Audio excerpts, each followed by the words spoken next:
Florida Panthers.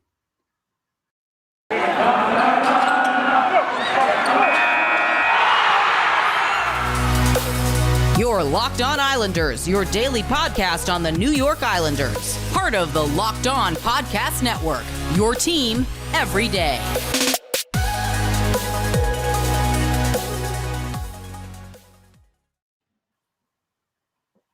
All right, thanks everybody for joining us here for the Wednesday edition of the Locked On Islanders and Locked On Panthers podcast. Gil Martin and here for the Islanders, and great to welcome Armando Velez of Locked On Florida Panthers. I wish it was under better circumstances for my team, but Armando, always a pleasure to have you here. Absolutely, Gil, and great to be here with you. And like we talked about before we hit the record button, we get to talk about for a full show instead of 10 minutes as for the people who don't know, both on the Islanders and the Panthers feeds, Gil Martin does host the Monday edition of Locked On NHL, and I've been on a few times to talk some Florida Panthers. He's just mostly asking me about the Panthers. It's never both of our teams in like one segment, but we get an opportunity to talk about both our teams in this time around and go more in depth into things, and I'm glad to be here. Well, it's great to have you, and want to thank everyone for making Locked On Islanders and Locked On Panthers your first listen every day. We're both free and available on all platforms. So, Armando, you had to be happy with the game, especially the first period. I mean, the Panthers were on a bit of a losing streak, and they certainly bounced back very quickly in this game. Yeah, they're coming off an 0-2-2 road trip back up in the Northeast, where they lost to the Rangers, where they outshot them by over 30 shots on goal, get destroyed by New Jersey 7-3, and then 2 overtime losses against Pittsburgh and Tampa, which I was in person for the one in Tampa up at Amalie Arena. So because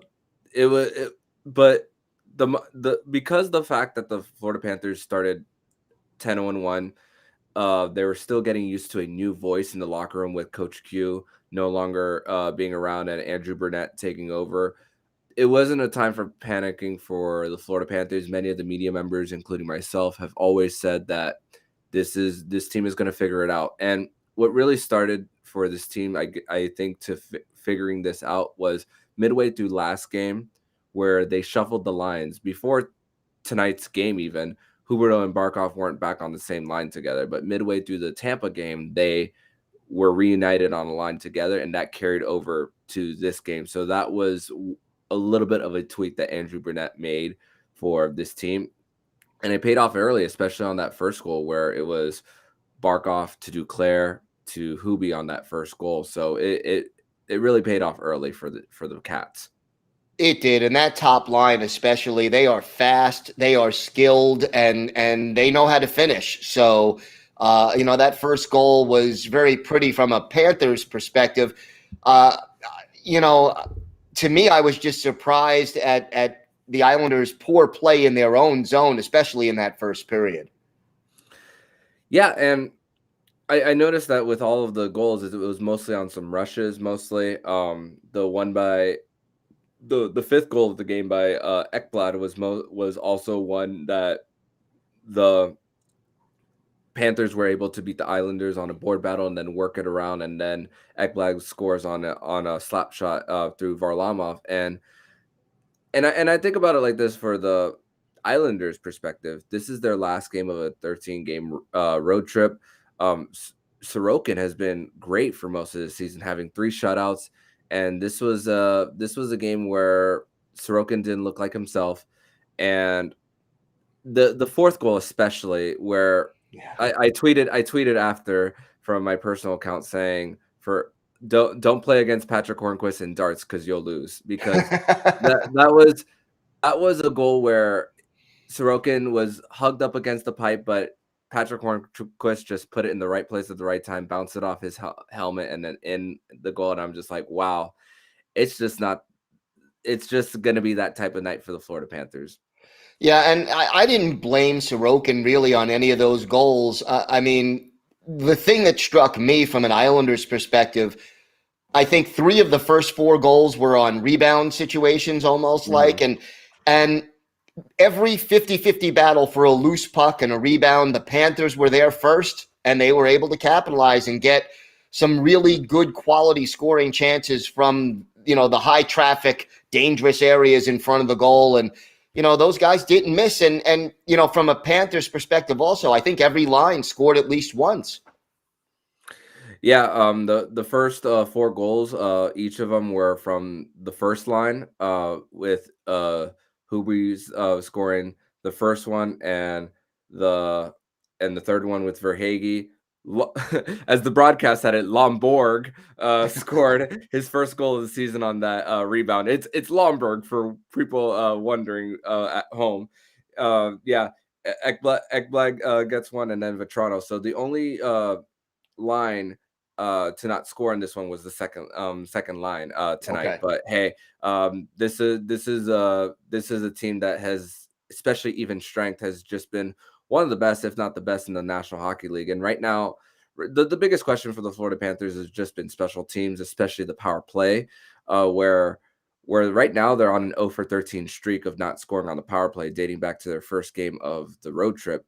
So the 6-1 win tonight, we can not necessarily forget about their lack of scoring on the power play, but still, the fact that they can score at even strength kind of puts that conversation a little at ease. Will it affect them later? Who knows? Wanted to ask you about the Scott Mayfield hit. I think he did deserve the major penalty, although I don't think he intentionally tried to injure anybody on that play. But from a Panthers perspective, what did you see on that play? What were your thoughts about the call? I don't think it was intentional neither. It was just it just had. And for the people on the Islanders feed that don't know, I am a referee in real life. I do referee multiple sports, and when you got to consider time of the game, score, and subconsciously sometimes for referees, especially on the professional level, is who gets injured, and they see that Right. it's the superstar of the Panthers subconsciously, and they see that a player from the team is not only do they collide against each other, but he's unable to come back into the game and goes to the locker room and doesn't come back. Also, I also think about with the score of the game as well, where it was. Even if he was healthy, even if Alexander Barkov was healthy enough to come back into the game, it's just something that you don't want to take a risk on. And it's just like the game's already out of hand. If he's healthy enough to play on Thursday against the New Jersey Devils, then let him rest a little bit, let him heal a little bit, let the training staff take care of it. But as far as the major, the fact that he was unable to come back into the game, slow to get up, that was really what made it a major. If Barkov was able to come back up, not slow at all, then it's just your typical minor penalty. But the fact that it took a long time for him to get up, and the fact that it was a big star player on a team, referees think it subconsciously, they won't say it out loud, but they see that as a situation for that. Does the fact that had Mayfield stayed in the game and come back, let's say late in the second period after sitting out, 2 minutes or even if he got a 10-minute misconduct, the possible situation that would arise where a game might get out of hand physically with a one-sided score, how much does that also go into a referee's mind when they're calling a penalty like that? Well, what referees do talk about early is, especially in pregame meetings, is sometimes when you set a penalty, you have to set like a tone setter. It's like, if you're not going to tolerate this in the first period, then you're not going to tolerate this in the third period. And games do get out of control based on if you allow certain hits to fly early on and not get called. And that has happened. That's even happened for games that I've refereed too. And even though there were some scuffles, especially with Radko Gudas, after a hit on it was on Brock Nelson. Brock Nelson. Kyle Palmieri got a little frustrated on that. And I think the referees did a good job where something didn't get too far out of hand. Honestly, I didn't think the scuffles got too far out of hands. No. They're just your typical hockey fights. Now, the quick question, and then we got to go to a break. But does Gudas always have that grin on his face when something like that happens? I mean, that was like the cat who ate the canary. I mean, what was with that grin? That's just who Radko Gudas is. He's always tops of the NHL in hits. Right now, he's second in the league in hits. He topped the NHL last year in hits. He's that type of player who just if he's not on your team, you probably don't like Radko Gudas. But as for the Florida Panthers, because he's on our team and he plays the red and with the red and white on his jersey. He's a guy who brings that toughness on this team. He's played on ask anyone who's played with him on the Tampa Bay Lightning, ask him anyone who's played with him on the Washington Capitals. People love him if he's on your team. But yeah, usually he has that grin on his face and he's like laughing it up because he gets under people's skin. That's his job. For sure. That's his job. All right, let's talk about Built Bar, the best tasting protein bar ever. I love Thanksgiving, all the good food and treats and plenty of them, but maybe you want a yummy dessert that isn't so full of calories and sugar. Well, it's the perfect time for Built Bars. Built Bar is the new holiday dessert. Think about it. One slice of pie has upwards of 300 calories, and that's on the low end. But most Built Bars are only 130 calories and only 4 grams of sugar, and they're packed with plenty of protein. Low calorie, low carb, low fat, high protein, and all the bars are covered in 100% real chocolate. So share some Built Bars at your family gatherings. It'll make things less awkward. Maybe Aunt Betty hasn't tried a Built Bar yet. And there'll be new surprises all month with limited time flavors arriving at Built.com regularly. So check with the site often. And there's nothing like a Built Bar Black Friday. Mark your calendar. Black Friday will be a huge event with all sorts of surprises.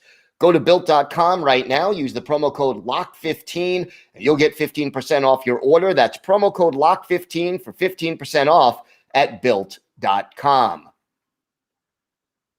Once again, want to thank everyone for making Locked On Islanders and Locked On Panthers your first listen every day. Armando, as far as the Islanders defense was concerned, I mean, I saw a lot of breakdowns. I was not happy with what I saw out there on the ice. What did you see the Islanders doing wrong? What was missing from the Islanders defensively, in your opinion? I think, and this is one thing that I hear a lot of coaches yell at, especially on the youth level. I hear the term "head on a swivel" all the time, and I think that's really what it comes down to. Is when you're defending somebody, there's a certain philosophy where it's like 2 eyes in hockey terms, 2 eyes on the puck, one eye on your man. Excuse me. 2 seconds on your man, 1 eye on the 1 second on the puck. So it's like turning your head a few seconds. It's like a 3-second sequence when it comes to that. And especially on that first goal, a lot of eyes were on Duclair. I mean, of course, when you have a speedster like Duclair is, sometimes if you put your eyes too much on your man, then if your guy is beat, then you're not going to slide over to make a play. And then that's when someone else is open. But it was just a matter of too many eyes on one side versus the other. As far as the last 2 goals, though they did have breakaways and shots on Sorokin, I thought those could have been cleaned up by Sorokin. It's just a matter of Verhaeghe pickpocketing and being able to get one through the net. The rebound control for Sorokin was not great on that second goal where Lomberg gets his first of the season. And the fourth goal was just weird, honestly. Like we talked about earlier. That was just put in the right place, and I think Sorokin could have done everything he could have. I don't think there was a big breakdown by the Islanders on that one. It was just he hit it in the right place and it bounced right behind the net. And of course, Vetrano's goal, one thing that I haven't touched on yet. I thought that was great puck handling by him.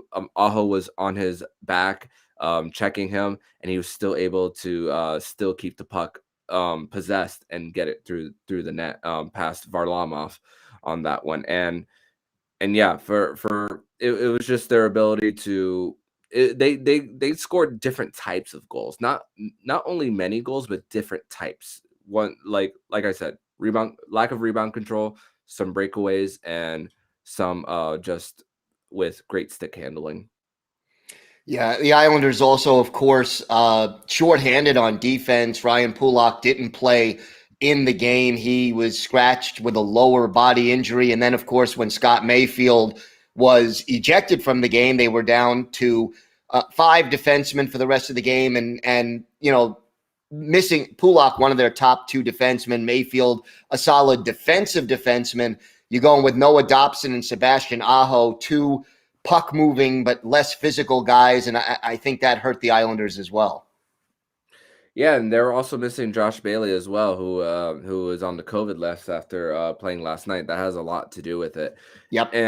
And one thing that I want to touch on actually is something that John Tortorella talked about before the puck even dropped today for this game on the game which was on ESPN Plus. For both. So you and I saw the same feed right tonight. So John Tortorella, before the puck even dropped, talked about whenever a team is struggling and whenever they're at the end of a long road trip, which the Islanders road trip, they said on the broadcast, was the second longest in NHL history. Yep. John Tortorella was talking about how he went up to his assistant coaches one time after talking to his players about a skid that one of his teams was on right before the end of a road trip. And then he went up to his assistant coaches telling them, I don't know if they heard a thing I even said or listened to a thing I even said. And I think about the mindset of the Islanders players right now, of the grind of these 13 games, traveling to the West Coast, back to East, back to New York, which I discovered that they're going back to New York instead of staying on the road the whole time. So going back home, but not even playing a game, just practicing. So that grind that has something to do with that. So, and honestly, for the New York Islanders and your side of things, they couldn't be happier to be opening the UBS Arena, which I believe is Saturday against Calgary. Yeah. So, and I saw that it's 15 of the next 21 at home. So the points percentage wise, it's going to say that they're last place right now, but take it from the Florida Panthers side, is the Florida Panthers record is 11-3 right now. All of their losses have been on the road this year. They're now 8-0 at home. It's such a difference playing in front of your home crowd. And, it is. And I listened to Barry Trotz's media availability this morning, where he talked about more than just Casey Cizikas' game time decision, about the mindset, about feeding off momentum from the home crowd, how much that affects players. And he talked about that, and it rings so true. The Florida Panthers definitely are, if there's any team in the NHL that's a product right now of a team that's feeding off a crowd, the Florida Panthers can tell you that with their 8-0 record. And for the Islanders, 15 of the next 21, they couldn't be happier to be back home. Oh, no question about that. And then, you add to that, you get the last change when you're at home, and that allows the coach to get better matchups, and that helps a little bit too. I mean, you usually don't start talking about those things till you get into a playoff series, and then you're talking about matching lines and all that stuff. But it goes on during the regular season as well. And yeah, the Islanders are going to be very, very happy to come home and to sort of start clean and be in front of their own fans. If you think about it, for a regular season game, there hasn't been a full house in almost 2 years, a year and 3 quarters.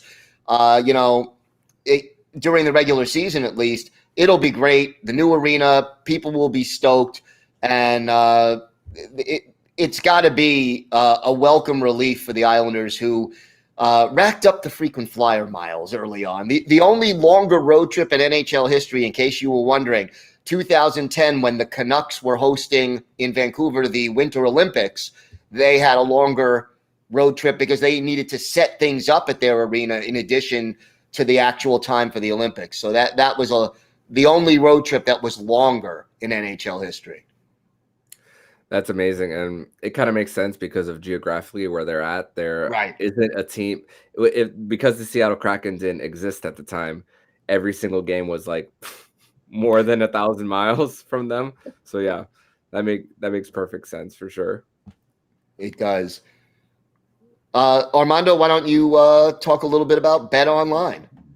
Yeah, Bet Online. We're back and better than ever. A new web interface for the start of the basketball and hockey season, and more props, odds, and lines than ever before. Bet Online remains your number one spot for all the basketball, hockey, and football action this season. Head to our new updated desktop or mobile website to sign up today and receive your 50% welcome bonus on your first deposit. Just use our promo code Locked On to receive your bonus. From basketball to football to baseball to hockey to boxing to UFC, right to your favorite Vegas casino games. Don't wait to take advantage of all the amazing offers available for the 2021 season. BetOnline is the fastest and easiest way to bet on all your favorite sports. BetOnline, where the game starts. All right. Armando, how concerned are you about Barkov? Is there any early indication about how serious his injury is? And obviously he would be a big loss to the Panthers. I am refreshing my feed now as we speak, but at first I thought it was just knee to knee. I don't want to speculate, but at first I thought it was just a regular bruise. Because I've collided with knee to knee one time, and it ended up being a bruise where that's not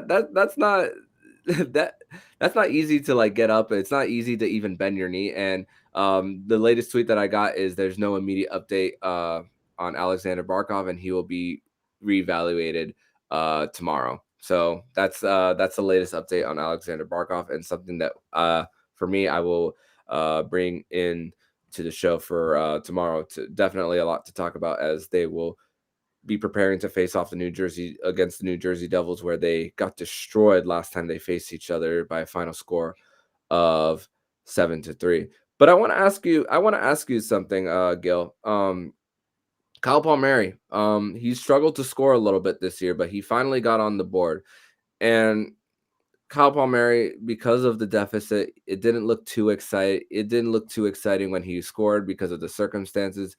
But there is a positive to take from this, that he got on the board. What from the Islanders' perspective, what are you thinking of him getting on the board after struggling to get on the board early in the season? I'm glad you asked. And this was his first goal of the year. He's been setting other people up pretty well, but it is very important for the Islanders to get Palmieri going offensively.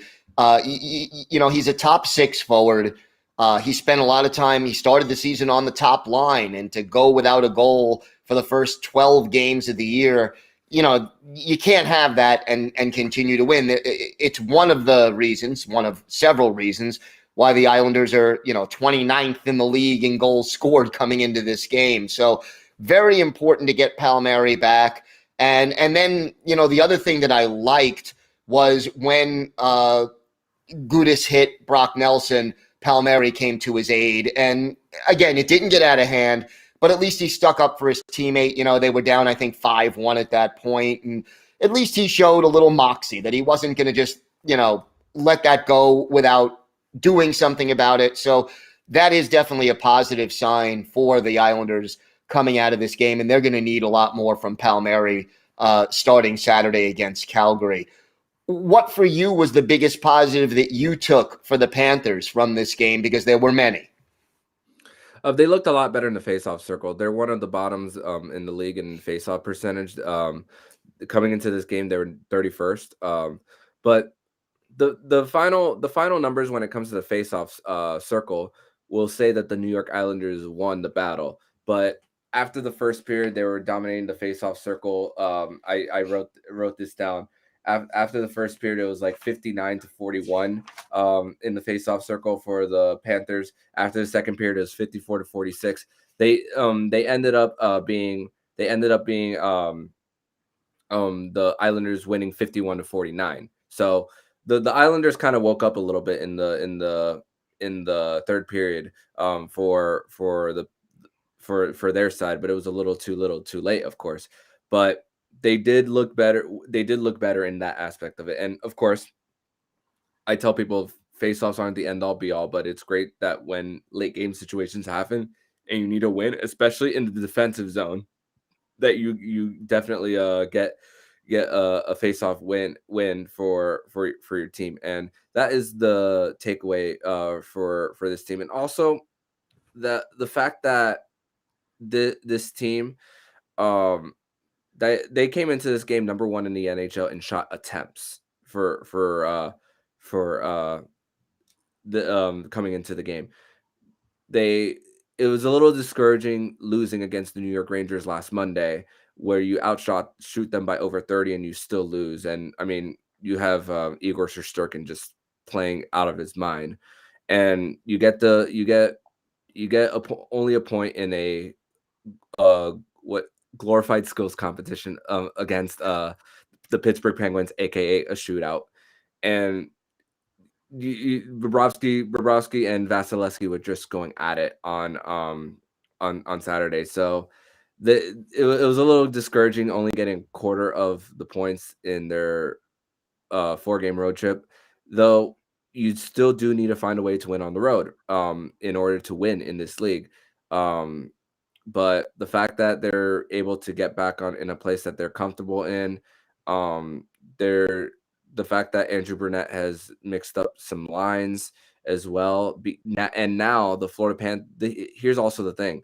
Now the Florida Panthers are in a position where they could put Huberdeau and Barkov back together on a line because of the complementary pieces they put in the middle six, especially. That's really what it came down to. In the past few years, it was a little harder to do that. And now, and that's something that Coach Q was reluctant to do the last few years because he wanted that balance. But now that you got Sam Bennett as of last trade deadline, Sam Reinhart in the most recent offseason as well, you bring in Anton Lundell from Liga. Owen Tippett is starting to come on his own, which Owen Tippett got another point tonight for the Panthers. These are 2 top 15 picks that are on the same line, and they're still on their ELCs together, along with a Speedy Vetrano, who maybe this is his last year with the Panthers, being an expiring contract. But Vetrano has been a mentor on that third line for the Panthers, and it's been the Coach Q is still there in spirit, though, despite resigning and despite the horrible situation that happened. His message and what has been carried over to his coaching staff hasn't gone away. And with Brunette being there for 2.5 seasons before taking over as the interim head coach, I said this on the show. He soaked up the information from Coach Q like a sponge, and now he's just going to put his own kind of tweaks into it. Yeah, and one thing I have to say, and I know we're running out of time, but I was impressed, especially in the first period, with the number of block shots that the Panthers had. They did, and I look at the stat sheet. Who had 4 block shots in this game? Jonathan Huberdeau. I mean, that when you've got your first line guys blocking shots like that, that says something to me. Yeah, and it was in Saturday's game, it was quite the opposite, where the Tampa Bay Lightning were getting all the block shots against the Florida Panthers, and just creating so many opportunities. And honorable mention to Sergei Bobrovsky, 25 of 28, even though the defense in front of him made his job a lot easier tonight. I will say the defense played great in front of him. But also Sergei Bobrovsky, the bounce back season that he's had has just been so great to see, and the high danger scoring chances for Bobrovsky have gone down by a lot as well. So they're both. This is the first time I'm using this term on the show. they're complementing each other as well. Bobrovsky is making the saves needed, and the defense is playing well in front of him too. And that's the sign of a good hockey team. Thanks again for making Locked On Islanders and Locked On Panthers your first listen every day. Now make your second listen Locked On Bets. It's your daily one-stop shop for all your gambling needs. Locked On Bets is hosted by your boy Q with expert analysis and insight from handicapping expert Lee Sterling. It's free and available on all platforms. Armando, I want to thank you. It's always a pleasure talking to you. Again, from my perspective, I wish I had something better to talk about as far as the game for the Islanders was concerned, but you do a great job of covering the Panthers, and it's a pleasure to have you here and to talk to you. Absolutely, Gil, and always willing to come on and always willing to talk not only Panthers and Islanders together, but of course on Locked On NHL, where you host on Monday. And I'm saying this mostly for the listeners. Subscribe to Locked On NHL, where you'll hear Gil's voice very often on the show, especially on the Monday show. These two teams, looking up the schedule again, the Panthers will be at UBS Arena on April 29th. So towards the end of the season, that will be their last matchup against New York Islanders. So looking forward to doing this again when these two teams meet again. Absolutely. And who knows, maybe down the road in the playoffs, we meet one more time. We'll see. Mm-hmm. You never know. You never know. All right, that's going to do it for us today. I want to thank Armando for joining us and doing this great crossover episode. Have a great day, everybody. Stay safe. And of course, let's go Islanders.